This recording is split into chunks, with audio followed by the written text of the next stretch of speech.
우리 다 같이 마지막 절 같이 보도록 하겠습니다.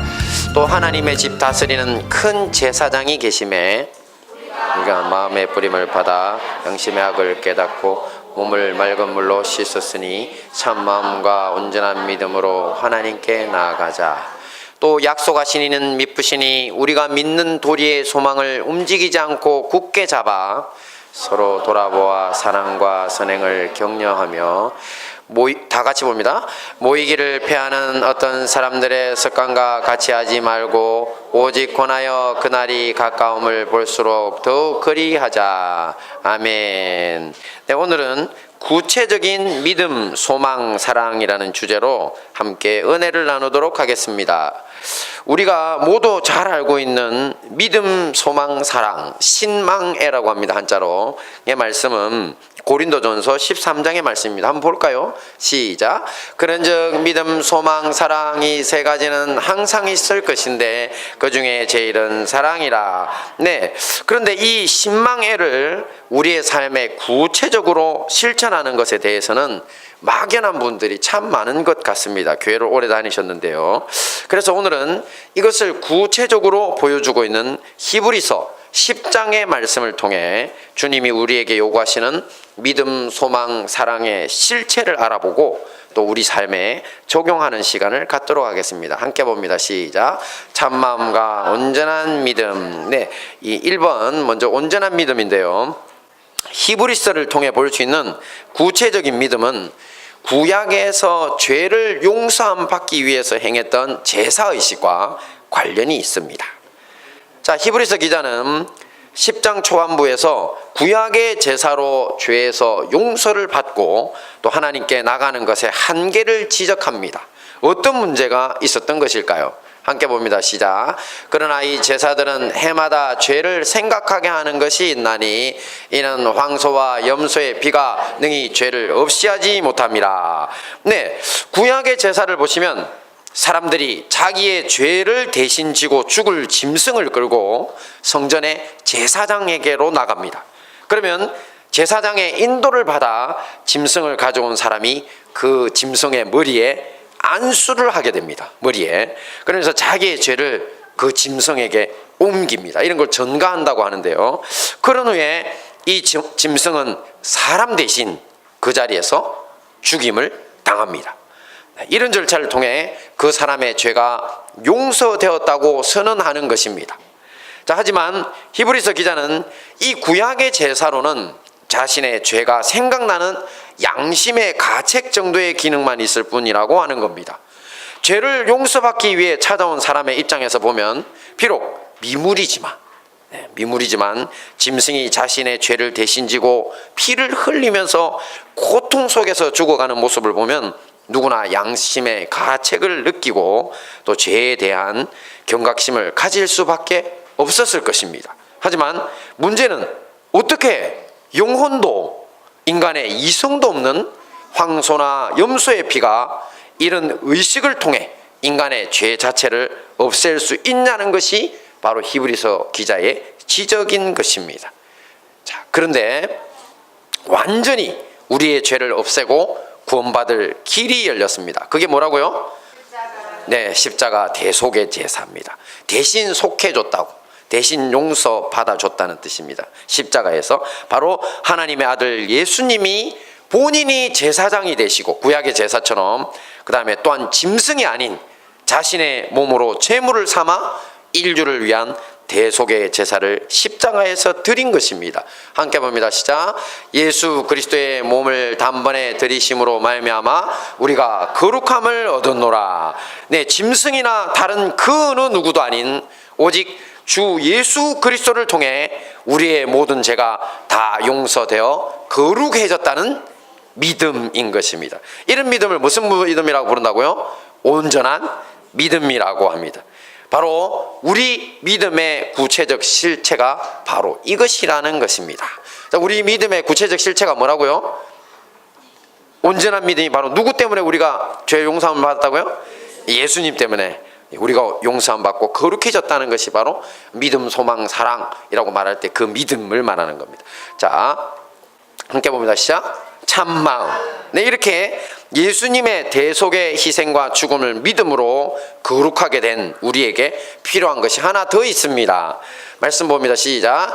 우리가 마음의 뿌림을 받아 양심의 악을 깨닫고 몸을 맑은 물로 씻었으니 참마음과 온전한 믿음으로 하나님께 나아가자. 네, 바로 온전한 믿음과 더불어 참마음을 가지고 하나님께 나가야 한다는 것입니다. 먼저 여러분, 하나님께 나가야 한다는 것에 대해 한번 생각해 보십시오. 하나님께 나간다. 지금까지 우리는 무의식적으로 예수님의 희생으로 우리의 죄를 용서받은 것에만 초점을 맞춰 살아왔습니다. 그러니 예수님 덕택에 그저 죄책감에서 해방된 수준을 벗어날 수 없었던 것입니다. 하지만 말씀을 통해 예수님의 희생은 우리를 거룩하게 만들어 거룩하신 하나님께 나아가게 하는 데 그 목적이 있다는 사실을 깨닫게 되면 제대로 된 하나님의 자녀로서 우리의 생을 살려고 노력하게 됩니다. 그리고 우리 영혼의 아버지인 하나님과 깊은 사귐을 얻기 위해서도 노력하게 됩니다. 이런 신앙의 과정을 위해 필요한 것이 뭐라고요? 바로 참마음이라고 표현된 우리의 회복된 양심입니다. 함께 봅니다. 시작. 믿음과 착한 양심을 가지라. 어떤 이들이 양심을 버렸고 그 믿음에 관하여는 파선하였느니라. 네, 이 디모데 말씀은 우리가 믿음을 가지고 하나님 나라를 향해 가는 과정을 배를 타고 항해하는 것에 비유하고 있습니다. 그러면서 양심이 있어야 이 믿음의 항해에서 파선, 곧 믿음의 배가 침몰하지 않는다고 하는 것입니다. 자, 배가 파선하는 것은 항로를 잃고 방황하기 때문입니다. 제가 해군에서 이 초급 장교 훈련을 받던 시절 좀 특이한 이력의 강사가 우리에게 교육을 시키러 왔습니다. 말이 좀 이상해요. 이거 무슨 어디 이상한 분. 그때는 이런 그 북한 분들이 아니면 연변 분들이 우리나라 별로 없던 시절이거든요. 근데 우리 강사라고 군무원이라고 소개하는데 어디 저기 북한에서 왔수다 뭐 이런 식으로 이야기를 하는 거예요. 이분이 누구야? 자기를 뭐라고 했냐면 무장공비 출신 이광수 씨라고 했습니다. 네, 무장공비란 건 간첩인데 몸에 수류탄, 총, 기관총, 권총 다 들고 우리나라에 몰래 침입해서 뭐 사람들을 죽이고 간다든지 자기네들 뭐 이렇게 그 목표물을 파괴하고 간다든지 이런 목표로 우리나라에 들어왔던 북한 그런 간첩들을 일컫습니다. 우리 아이들이 묻더라고요. 공비가 뭐냐고. 네, 그래서 북한 무장 공비 출신 이광수 씨라고 했습니다. 좀 이상한 사람이 우리를 교육시키러 온 겁니다. 자, 제가 알고 봤더니 1996년에 잠수함을 이용한 강릉 지역 무장 공비 침투 사건이 있었습니다. 제가 2000년도에 훈련을 받았으니까 약 4년 전에 이 사람이 잡혔던 겁니다. 자, 이때 체포되어 살아남은 유일한 북한군 생존자가 이 사람이었습니다. 그는 이후 전향해서 우리 해군의 군무원이 되었고요. 군에서 해상 침투 자문, 이게 무슨 말이냐면 자기들이 우리나라를 어떤 해상 통로로 들어왔는지 우리한테 다 가르쳐 주는 겁니다. 그리고 군인들을 상대로 안보 강의를 하고 있었던 것입니다. 이분이 잡힌 후 나온 뉴스 자료와 또 이후 해군에서 근무하면서 제가 선배 장교들의 말을 종합해 보니 북한은 우리 남쪽 해안 물속의 해로를 거의 다 파악하고 있는 것 같습니다. 그래서 어디든 자기들이 원하는 지역을 자기 집 드나들듯 할 수 있었던 것입니다. 네, 그럼에도 불구하고 그때 강릉에서 이 사람들이 왜 잡혔을까요? 네, 해로와 아무 상관없이 잠수함, 스쿠류가 꽁치잡이 그물에 걸리는 바람에 저렇게 걸려가지고 오도 가도 못하는 신세가 되어 잡힌 겁니다. 하지만 자, 지금 너무 걱정하지 않으셔도 됩니다. 전향한 이광수 씨 같은 사람들의 정보 제공과 또 우리 해군의 해상 경비력의 강화로 지금은 그때처럼 손쉽게 들어올 수가 없습니다. 어쨌든 저는 그때 이처럼 해군에 입대하고서야 물속에 해로가 물 밖이라도 이 바다의 길이라고 하는 해로가 이처럼 중요하다는 사실을 처음 알았습니다. 물밖에 없어 보이는 바다도 여기저기 물속에 숨어있는 암초도 있고요. 암초는 바위 덩어리가 물속에 아주 큰데 몰래 숨어있는 겁니다. 그래서 멀쩡한 줄 알고 갔다가는 큰일 납니다. 그리고 모래 언덕도 있고요. 또 해류도 있고요. 온갖 방해물들이 물속에 많아서 자칫 잘못하면 배가 전복되고 사람들이 죽게 된다는 것입니다. 그러니 해로를 미리 파악하고 안전한 길로만 항해하는 것이 배의 안전을 위해서는 가장 중요한 일입니다. 믿음도 마찬가지입니다. 미리 정해진 안전한 믿음의 항로만 붙잡고 가는 것이 파선을 예방하는 최선의 길입니다. 이런 기능을 하는 것이 바로 우리의 뭐라고요? 네, 믿음의 항로를 파선하지 않고 가게 하는 것이 바로 회복된 양심입니다. 예수님을 만나기 전 우리의 양심은 기능을 제대로 잘 하지 못합니다. 예수님의 피가 성령님을 통해 우리의 양심에 뿌려지고 나서야 우리가 죄인임을 깨닫고 하나님께로 돌이켜서 그 기능을 제대로 할 수 있는 것입니다. 이렇게 양심이 회복된 사람들은요, 어떤 이단 교주의 말이나 믿음으로 양심이 회복된 사람들이죠, 아니면 그들의 거짓 기적에 현혹되지 않습니다. 왜냐하면 예수님 외에 구원자가 없음을 알기 때문입니다. 그리고 이 세상의 정욕과 재물의 유혹에도 잠시 넘어질 수는 있습니다. 하지만 배도의 길은 가지 않습니다. 그의 양심이 그를 붙잡아서 믿음의 길을 떠나지 못하도록 하기 때문입니다. 하지만 이런 회복된 양심도 계속 잘못된 선택을 반복하다 보면요, 다시 약해지고 굳어져서 결국 양심이 아예 죽어버리는 사태도 발생할 수 있습니다. 이런 것을 양심의 화인, 불도장 맞았다고 하는 것입니다. 이런 사람들은 회개가 불가능합니다. 그러므로 우리는 먼저 예수님을 통한 구원을 가지고 예수님을 의지해서 매일 누구께 나가야 된다고요? 하나님께 나가야 합니다. 또한 무엇을 가지고? 회복된 양심을 가지고 이 믿음의 항로를 벗어나지 않도록 조심스럽게 항해를 계속해서 최후 승리를 거두기에 힘써야 할 것입니다. 두 번째 봅니다. 시작. 우리가 믿는 도리의 소망 말씀입니다. 또 약속하신 이는 미쁘시니 우리가 믿는 도리의 소망을 움직이지 않고 굳게 잡아. 네, 히브리서 기자는 소망을 그냥 소망이라고 하지 않습니다. 우리가 믿는 도리의 소망이라고 구체적으로 표현하는데요. 자, 그러면 우리가 믿는 도리의 소망이라는 것이 뭔지를 제대로 이해하려면 이 히브리서가 쓰여진 시대적 배경을 좀 이해해야 됩니다. 오늘 본문 히브리서는 로마의 악명 높은 네로 황제의 대박해가 있었던 AD 65년경 이후부터요, 예루살렘 성전이 파괴된 AD 70년 이전의 어느 시점, 이 한 5년 사이에 기록된 것으로 추정됩니다. 이 당시 성도들의 삶에 대해 히브리서는 당시 로마의 사이코패스 황제로 유명한 네로의 무지막지한 박해로 산업을 빼앗기고 감옥에 갇히고 또 심지어는 고문당하고 죽임당하는 성도들의 처절한 모습까지를 소개하고 있습니다. 또한 유대교를 신봉하던 동족 유대인들의 대대적인 박해 속에서 끊임없이 배교, 예수님 믿지 마라, 그 믿음 포기하고 우리에게로 넘어오라고 하는 그런 위협과 유혹을 받던 고난의 시대입니다. 이런 상황에도 불구하고 초대교회 성도들이 붙잡았던 믿는 도리의 소망이란 다름 아닌 예수님의 재림에 대한 소망이었습니다. 함께 봅니다. 시작. 그때 인자가 구름을 타고 큰 권능과 영광으로 오는 것을 사람들이 보리라. 또 그때 저가 천사들을 보내어 자기 택하신 자들을 땅 끝으로부터 하늘 끝까지 사방에서 모으리라. 네, 초대교회 성도들은 대부분 예수님의 재림과 이 악한 세상에 대한 심판과 또 새하늘과 새 땅의 재창조가 수년 내에 속히 이루어질 것으로 믿었습니다. 하지만 이런 초대교회 교인들의 기대와는 달리 예수님의 재림은 계속 뒤로 밀리고 있었습니다. 그때는 예수님이 성찬하신 이후 약 40여 년이 되어가는 시점입니다. 이런 때에 성도들은 두 종류로 나뉘게 됩니다. 하나는 믿음을 떠나 배도한 사람들입니다. 그리고 그 중에서 악한 사람들은 배도뿐만 아니라 로마 정부나 유대인들에게 예전에 함께 신앙하던 형제 자매들을 일러 바쳐서 그들을 죽게 했습니다. 그래서 히브리서에는 그들에 대한 심판의 선언이 보입니다. 시작. 타락한 자들은 다시 새롭게 하여 회개케 할 수 없나니 이는 자기가 하나님의 아들을 다시 십자가에 못 박아 현저히 욕을 보임이라. 배도자들은 다시 회개의 기회가 없다는 겁니다.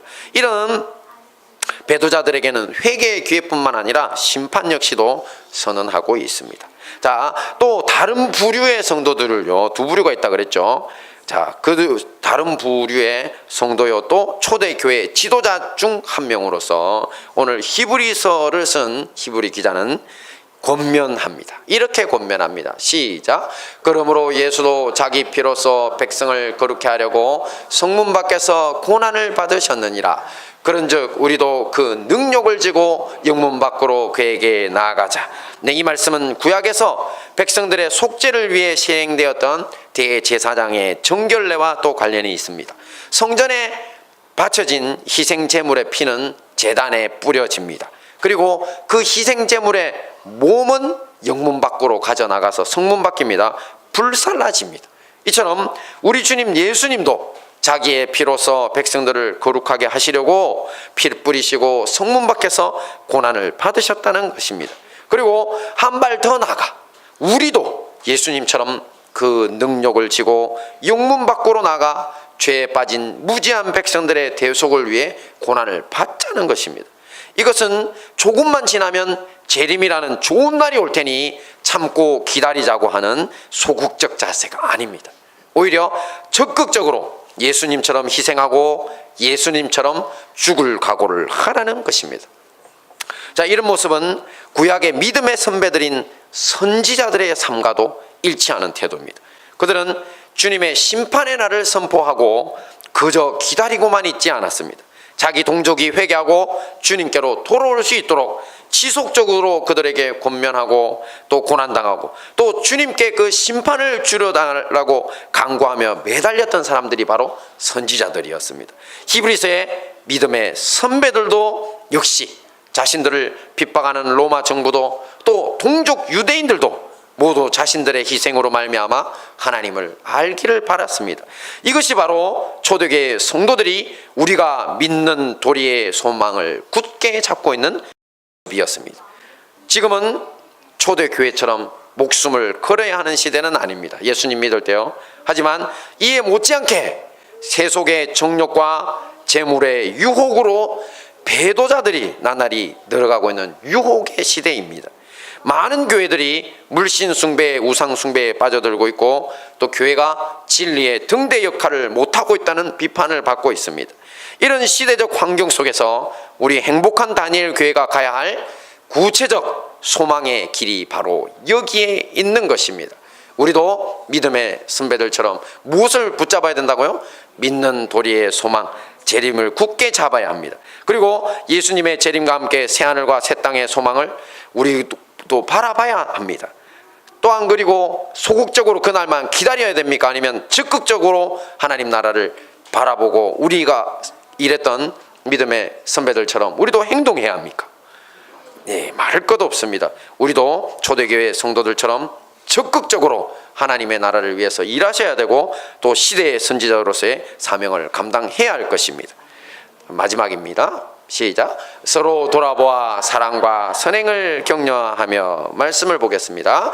서로 돌아보아 사랑과 선행을 격려하며 모이기를 피하는 어떤 사람들의 습관과 같이 하지 말고 오직 권하여 그날이 가까움을 볼수록 더욱 그리하자. 근데 이 말씀에 보시는 것처럼 초대교회의 사랑은, 구체적인 사랑은 돌봄과 격려, 모이기를 힘쓰는 모습으로 구체화되었음을 알 수 있습니다. 그런데 이렇게 돌보고 격려하는 것이 결코 쉬운 일이 아님을 우리는 경험을 통해 아주 잘 알고 있습니다. 왜냐하면 누군가를 돌보고 격려하고 모이기를 힘쓴다는 것은 우리가 누군가의 삶의 자리와 또 그들의 문제에 뛰어들어서 함께하는 것이기 때문입니다. 이때 우리에게는 참 많은 것이 필요합니다.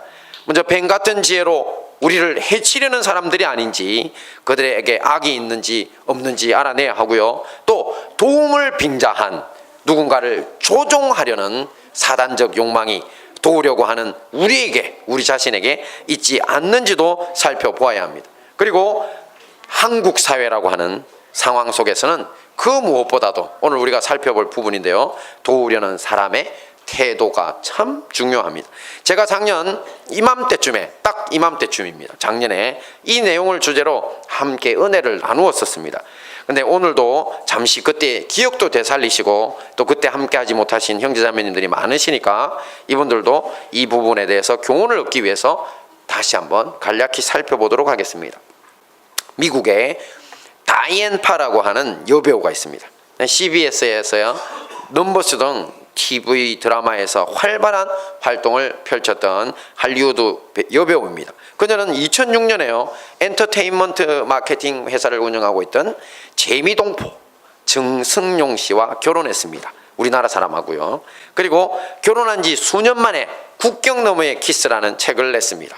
이 책은 미국에서 다른 인종과 결혼해 살면서 겪는 희노애락을 아주 유머러스하게 잘 소개한 책으로 반응이 아주 좋았습니다. 그래서 우리나라에서도 번역되어 현재까지 잘 팔리고 있습니다. 교보문고 치시면 나옵니다. 저도 지난번에 한 권 샀습니다. 재밌어요. 이 책을 내고 중앙일보 기자가 인터뷰를 요청했습니다. 자기가 한국과 미국의 문화적 차이를 경험한 아주 흥미로운 에피소드가 있다면 한 가지만 알려달라고 했습니다. 그러자 다이앤 파는 이런 이야기를 합니다. 자, 시댁 어른들이요, 다들 저에게 뭔가를 가르치려고 하신다는 점이 참 재미있었어요. 다 큰 어른인 저에게 너는 이래야 한다, 저래야 한다 하시니까 한때는 적응하기가 참 힘들었죠. 저는 처음 이 기사를 읽었을 때 약간의 이질감을 느꼈습니다. 왜냐하면 아니 시어른들이 이것저것 가르쳐주는 것이 뭐가 힘들다는 거야? 이게 무슨 재미있는 에피소드야? 자, 여러분은 어떻습니까? 잘 이해가 되십니까? 네, 문제는 가르침의 내용이 아니었습니다. 가르치는 방식과 태도가 문제라는 겁니다. 너는 이래야 한다, 너는 저래야 한다, 그거 안 하면 안 돼, 왜 이거 안 했어?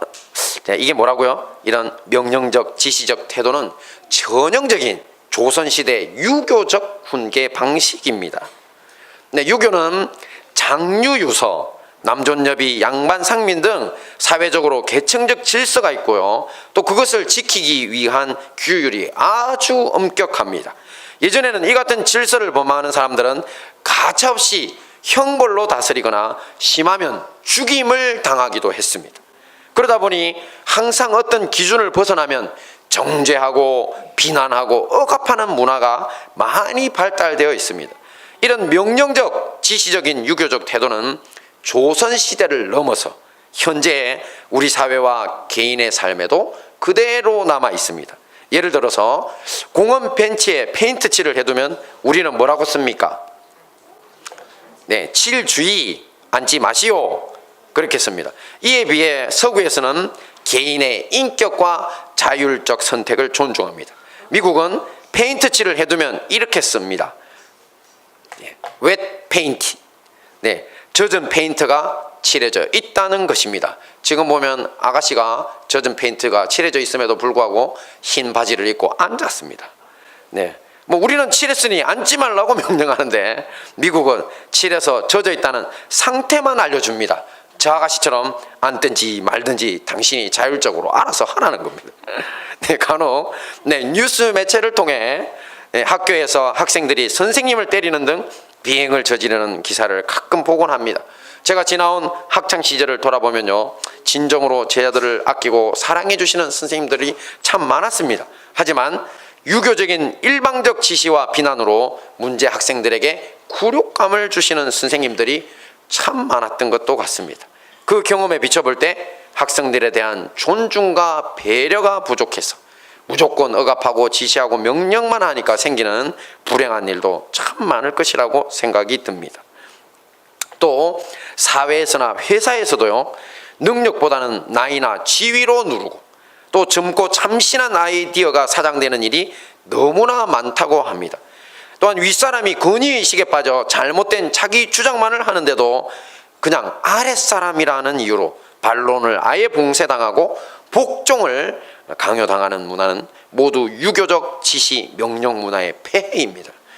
이런 일들로 인해 우리 사회는 현재 정치, 경제, 사회적으로 엄청난 비용을 손실을 보고 있다고 하는 평이 지배적입니다. 가정이라고 다르지 않습니다. 예수님께서는 믿지 않는 불신 가정의 주인이 바알세부, 사단 마귀라고 하셨습니다. 그렇다면 우리 그리스도인 가정의 주인은 우리 하나님이 되셔야 합니다. 하지만 실상은 유교적 문화의 영향 때문에 부모들이 가정의 주인이라고 생각하는 문제가 있습니다. 그렇기 때문에 자녀들에 대해서 지시적, 명령적, 억압적 태도만을 계속 유지하게 되는 것입니다. 자, 우리의 가정의 주인은 누구시라고요? 네, 하나님이십니다. 부모나 자녀는 모두 우리 평생에 누구로 생각하라고 했습니까? 네, 동력자라는 생각을 가지시라고 했습니다. 우리는 예수님을 주인으로 모시고 서로를 돕고 사는 사람들이지 어느 누구도 지배하는 관계가 아니라는 것입니다. 자, 이것은 교회 역시 마찬가지입니다. 우리가 사랑을 실천하기 위해 타인의 삶에 뛰어들어 돌보고 격려하고 모이기를 힘쓰려고 할 때에 바로 이런 유교적, 지시적, 명령적, 억압적 태도의 문제점이 사회나 가정에서 일어난 것과 똑같이 되풀이됩니다. 교회에서도. 어떤 교회를 보면 목사나 아니면 또 힘있는 장로님이 교회의 주인 노릇을 합니다. 특히 목회자들 중에는 하나님의 뜻을 빙자해서 자신의 뜻을 이루고자 교인들을 선동하고 또 그것이 잘 되지 않을 때는 비난과 지시, 억압적, 명령적인 태도로 사람들을 누르려고 하는 경우가 참 많습니다. 이런데도 불구하고 성도들은 대부분 제대로 된 항변이나 판단을 봉쇄당합니다. 왜냐하면 유교적 권위 아래서 복종이 생활화되어서 감히 반론을 내지 못하기 때문입니다. 거기에다가 또 하나님의 권위까지 내세우니 더 이제 눌리는 거죠. 이런 문화가 일상화된 교회의 성도들 역시 평신도 리더 자리에 서면요, 자, 우리가 돌보는 문제 때문에 이렇게 길게 이야기를 한 겁니다. 우리가 만약에 누군가를 사랑으로 돌봐야 되는 자리에 서게 되면요, 이분들은 또 어떻게 한다고요? 명령적, 지시적, 억압적 태도를 그대로 보이면서 돌보는 자가 아니라 지시하고 조종하는 자리에 앉으려고 합니다. 왜냐하면 자기가 교회에서 눈으로 보고 귀로 듣고 배운 것이 그것밖에 없으니 너무나 당연한 일인 것입니다. 그러므로 대한민국이라고 하는 유교적 문화적 한계 상황 속에서 살아온 우리가 예수님의 몸된 교회로서 누군가를 돌보고 격려하고 모이기를 힘쓰는 구체적인 사랑의 실천을 위해서는 어떤 태도를 버려야 된다고요? 네, 유교적인 지시적, 명령적, 억압적 태도를 먼저 버려야 합니다. 외국의 연구 결과에 의하면요, 부모님들이 자녀들을 100% 상황 중에서 100% 상황 중에서 딱 30% 정도만이라도 그들의 감정이나 의사결정 또 인격을 더 존중해 주면요, 또래 아이들보다 훨씬 더 정서적으로 안정되고 또 학업 성적도 높은 아이로 자란다는 연구 결과가 많습니다. 여러분, 제가 막 몇 프로라고 했죠? 30%. 왜 이렇게 말씀을 알려드리냐면, 아니 어떻게 애들을 맨날 그렇게 존중하고 사냐고. 목사님 애 안 키워봤냐고 그런 말씀하셔서, 아니요, 우리 아이들도 저한테 많이 맞습니다. 네, 우리 다니엘 다윗이 증명인입니다. 왜냐하면 저는 아이들 손으로 때리지는 않는데, 아이들 만약에 우리 가정에서 어떤 한계를 정해준 범위를 넘어가면 가차없이 빠따 맞습니다. 빠따. 네, 엎드려 뻗쳐서 어떤 때는 100대 걸어놓고 맞습니다. 네, 그만큼 우리 아이들이, 제가 아주 그 아이들을 바로 키우려고 애쓰는 사람이거든요. 하지만 지시적, 명령적, 억압적 태도가 있다 없다? 있습니다. 저 있습니다. 네, 우리 압니다. 그래, 제가 우리 아이들 보고 아빠가 너희들을 따뜻하게 사랑으로 잘 대하는 거 알지? 근데 아빠 어때? 아빠가 무서워 안 무서워하면 무서울 때도 있고 안 무서울 때도 있고 그래요. 그래서 저는 아이들에게 매드는 것을 정말 좀 자제하지만 한계 상황은 반드시 꼭 매를 들어서 아이들을 바로 잡아주려고 애를 씁니다. 네. 하지만 무조건 계속 지시적, 명령적, 억압적 상황으로만 몰고 가면 안 된다는 겁니다. 몇 프로만 하시면 된다고요? 네, 30%. 저는 목표가 90%입니다. 네, 그렇지만 여러분들도 계속 프로테이지를 올릴수록 우리 아이들이 어떤 아이들을 잘한다고요? 네, 더 똑똑하고 더 건강하고 더 바르고 사회에서도 훌륭한 아이로 자란답니다. 그러니까 이것을 우리 교회도 그대로 적용하시고 우리 가정에도 적용하시면 구체적인 사랑의 길이 열린다는 것입니다. 자, 말씀을 정리하겠습니다. 자, 예, 말씀 한번 더 보겠습니다. 시작. 우리는 하나님의 동역자들이요 너희는 하나님의 밭이요 하나님의 집이니라. 우리는 누구라고요? 하나님의 동역자. 예, 하나님도 우리의 동역자시라고 하는데 우리의 옆에 있는 형제 자매들, 우리 아이들을 그냥 노예처럼 그렇게 생각하시면 안 됩니다. 자, 이제 말씀을 정리하겠습니다. 자, 처음에 뭐였습니까? 네, 저것이 뭐라고요? 구체적인 믿음입니다. 네, 바로 처음에는 온전한 믿음이었죠. 오직 주 예수 그리스도를 통해 우리의 죄를 다 용서함 받고 예수님을 통해 하나님께로 나가는 길이 열린 것이 온전한 믿음이라는 거고요. 그 다음에 참마음은 뭐였습니까? 네, 회복된 양심. 네, 이것으로 안전한 믿음의 항해를 계속해야 한다고 했습니다. 구체적인 소망은 뭐였습니까? 네, 우리가 믿는 도리의 소망, 바로 예수님의 재림과 함께 새하늘과 새 땅이 이루어질 것이라는 소망과 함께 소극적 태도입니까? 적극적 태도입니까? 네, 적극적 태도로 시대의 선지자의 사명을 감당하는 것이 구체적 소망이라고 했습니다. 자, 마지막으로 뭐였죠? 구체적인 사랑. 네, 서로 돌아보아 사랑과 선행을 격려하며 네, 서로 존중하고 돕는 동역자의 태도를 가져야 한다고 했습니다. 이 모든 말씀으로 믿음, 소망, 사랑의 사명을 감당하시고도 남는 우리 행복한 다니엘 교회와 형제 교회 성도님들 되시기를 축원합니다. 아멘.